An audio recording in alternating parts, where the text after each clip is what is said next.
നൂറ്റാണ്ടായി UDFന്റെ ഉരുക്കുകോട്ടയാണ് എറണാകുളം ജില്ലയിലെ പറവൂർ നിയമസഭാ മണ്ഡലം. തീരദേശത്തോട് ചേർന്ന് കിടക്കുന്ന മണ്ഡലത്തിൽ പറവൂർ നഗരസഭ, കോട്ടുവള്ളി, വരാപ്പുഴ, ഏഴിക്കര, വടക്കേക്കര, ചേന്നമംഗലം, പുത്തൻവേലിക്കര എന്നീ പ്രദേശങ്ങളാണ് ഉൾപ്പെടുന്നത്. മത്സ്യത്തൊഴിലാളികളും കർഷകരും ഉൾപ്പെടുന്ന മണ്ഡലം ആദ്യകാലം ഇടതിന് തുണച്ചു, പിന്നീട് കോൺഗ്രസിനൊപ്പം. അക്കാലത്ത് 2 മന്ത്രിമാരും പറവൂരിൽ നിന്നുണ്ടായി. ഇടതിന്റെ ശക്തി കേന്ദ്രമായിരുന്ന മണ്ഡലത്തിൽ മത്സരിക്കുന്നത് CPI ആണ്.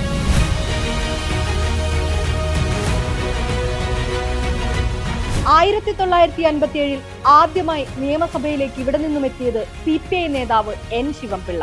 പിന്നീട് 60 മുതൽ 82 വരെ മണ്ഡലം കോൺഗ്രസ് നിലനിർത്തി. അക്കാലങ്ങളിൽ സ്വതന്ത്രനെ ഉൾപ്പെടെ പരീക്ഷിച്ചെങ്കിലും പറവൂർ ഇടതിനെ സ്വീകരിച്ചില്ല. 1960 പറവൂരിൽ നിന്ന് ജയിച്ച കോൺഗ്രസ് നേതാവ് KA ദാമോദരമേനോൻ കൂട്ടുകക്ഷി മന്ത്രിസഭയിൽ വ്യവസായ വകുപ്പ് മന്ത്രിയായി. 67 മുതൽ 77 വരെ പ്രമുഖ അഭിഭാഷകനായ KT ജോർജ് 3 തവണ പറവൂരിനെ നിയമസഭയിൽ പ്രതിനിധീകരിച്ചു. കോൺഗ്രസ് നിയമസഭാ കക്ഷിയുടെ ചീഫ് വിപ്പ് പദവി 1971 അച്യുതമേനോൻ മന്ത്രിസഭയിലെ ധനകാര്യ നിയമവകുപ്പ് മന്ത്രി എന്നീ പദവികളിൽ അദ്ദേഹം എത്തി. പിന്നീട് 82 ശിവൻപിള്ള മണ്ഡലം തിരിച്ചുപിടിച്ചു. പറവൂർ പിന്നെയും ഇടതിനൊപ്പം കൂടി. 91-96 തെരഞ്ഞെടുപ്പുകളിലും P. രാജുവിലൂടെ CPI പറവൂരിൽ ശക്തി കാട്ടി. 2001 മുതലാണ് മണ്ഡലം വീണ്ടും ഇടതിനെ അകറ്റി നിർത്താൻ തുടങ്ങിയത്. ഇന്ത്യയിൽ ആദ്യമായി ഇലക്ട്രോണിക് വോട്ടിംഗ് മെഷീൻ ഉപയോഗിച്ച മണ്ഡലം എന്ന ഖ്യാതിയുണ്ട് പറവൂരിന്. 1982 മെയ് 19 നടന്ന നിയമസഭാ തെരഞ്ഞെടുപ്പിൽ പരീക്ഷണാടിസ്ഥാനത്തിൽ EVM ആദ്യമായി ഉപയോഗിച്ചത്. CPI സ്ഥാനാർത്ഥിയായിരുന്ന ശിവൻപിള്ളയും കോൺഗ്രസ് സ്ഥാനാർത്ഥിയായിരുന്ന AC ജോസും തമ്മിലായിരുന്നു അന്ന് പ്രധാന മത്സരം.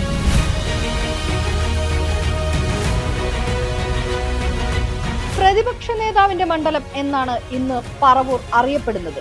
2001 നിയമസഭാ തെരഞ്ഞെടുപ്പിൽ ഇടതുമുന്നണി സ്ഥാനാർത്ഥിയെ 7792 വോട്ടിന് തോൽപ്പിച്ചായിരുന്നു നിയമസഭയിലേക്കുള്ള VD സതീശന്റെ അരങ്ങേറ്റം. ആ വിജയം പറവൂരിന്റെ കൃത്യമായ രാഷ്ട്രീയ മാറ്റത്തെയാണ് കേരള ചരിത്രത്തിൽ അടയാളപ്പെടുത്തിയത്. 2006 11 21 സതീശൻ വിജയം ആവർത്തിച്ചു. അങ്ങനെ പറവൂർ UDFന്റെ കോട്ടയായി മാറി.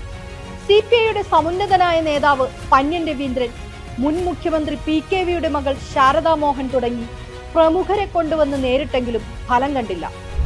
മണ്ഡലത്തിലെ മത്സ്യബന്ധന മേഖലകൾ, തൊഴിലാളി കേന്ദ്രങ്ങൾ, വ്യാപാരികൾ, മധ്യവർഗ കുടുംബങ്ങൾ, ഉൾനാടൻ പ്രദേശങ്ങൾ എന്നിവർക്കിടയിൽ വിശ്വാസം നേടിയെടുക്കാനായതാകാം ഒരുപക്ഷെ VD സതീശന് പറവൂരിൽ രക്ഷയായത്.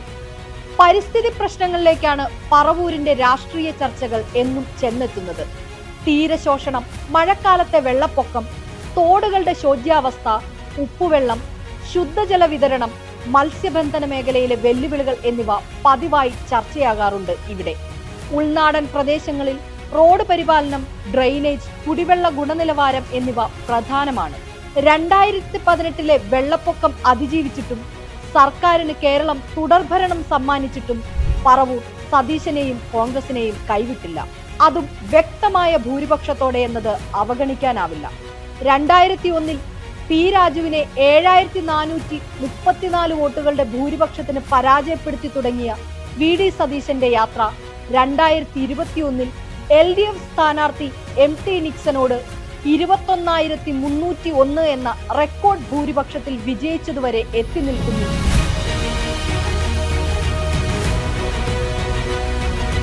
തുടർച്ചയായി തോൽവി ഏറ്റുവാങ്ങിയ മണ്ഡലം CPIയുടെ കയ്യിൽ നിന്ന് ഏറ്റെടുക്കാൻ CPM ചർച്ചകൾ നടത്തിയെങ്കിലും പറവൂരിനെ വിട്ടുകൊടുക്കാൻ CPI താൽപര്യം കാണിച്ചില്ലെന്നാണ് റിപ്പോർട്ടുകൾ. മുൻപും കോൺഗ്രസിന്റെ ആധിപത്യത്തിൽ നിന്ന് മണ്ഡലം തിരിച്ചെടുത്ത ആത്മവിശ്വാസത്തോടെയാണ് CPI ഇത്തവണ പോരാട്ടത്തിനിറങ്ങുന്നത്. കഴിഞ്ഞ 25 വർഷമായി കോൺഗ്രസിന്റെ കോട്ടയായ പറവൂരിൽ UDFന് വിജയസാധ്യതയുണ്ടെങ്കിലും ഇത്തവണ മത്സരം കടുക്കും. 10 വർഷം കയ്പമംഗലം MLA ആയിരുന്ന TT ടൈസൺ മാസ്റ്ററാണ് ഇത്തവണ സതീശന് മുഖ്യ എതിരാളി. കഴിഞ്ഞ 2 തവണയും വിജയം നേടിയ അധ്യാപകനായ, മണ്ഡലത്തെ അടുത്തറിയാവുന്ന നേതാവ് LDF സ്ഥാനാർത്ഥിയാകുമ്പോൾ VD സതീശന് കാര്യങ്ങൾ അത്ര എളുപ്പമായില്ലെന്ന് വരാം.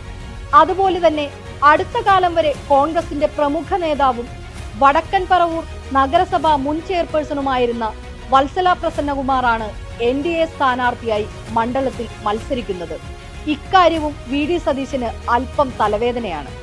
20 വർഷം പറവൂർ നഗരസഭാ കൗൺസിലറായിരുന്ന 2 തവണ നഗരസഭാ ചെയർപേഴ്സണായി തെരഞ്ഞെടുക്കപ്പെട്ട മഹിളാ കോൺഗ്രസ് സംസ്ഥാന സെക്രട്ടറിയും AICC അംഗവുമായിരുന്ന വത്സല പ്രസന്നകുമാറിന് ഏതൊരു NDA സ്ഥാനാർത്ഥിയെക്കാളും കൂടുതൽ വോട്ടുകൾ പിടിക്കാനാവുമെന്ന പ്രതീക്ഷയിലാണ് BJP ക്യാമ്പ്.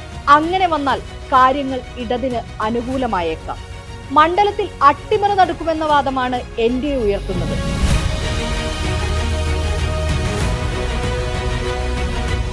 UDF അധികാരത്തിലെത്തിയാൽ മുഖ്യമന്ത്രി സ്ഥാനത്തേക്ക് വരെ ഉയർന്നു കേൾക്കുന്ന പേരാണ് VD സതീശന്റേത്.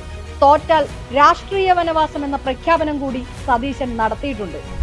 അതുകൊണ്ട് തന്നെ ഇത്തവണ തെരഞ്ഞെടുപ്പിൽ പറവൂർ മണ്ഡലത്തിന്റെ ജനവിധി ഏറെ പ്രധാനപ്പെട്ടതാണ്.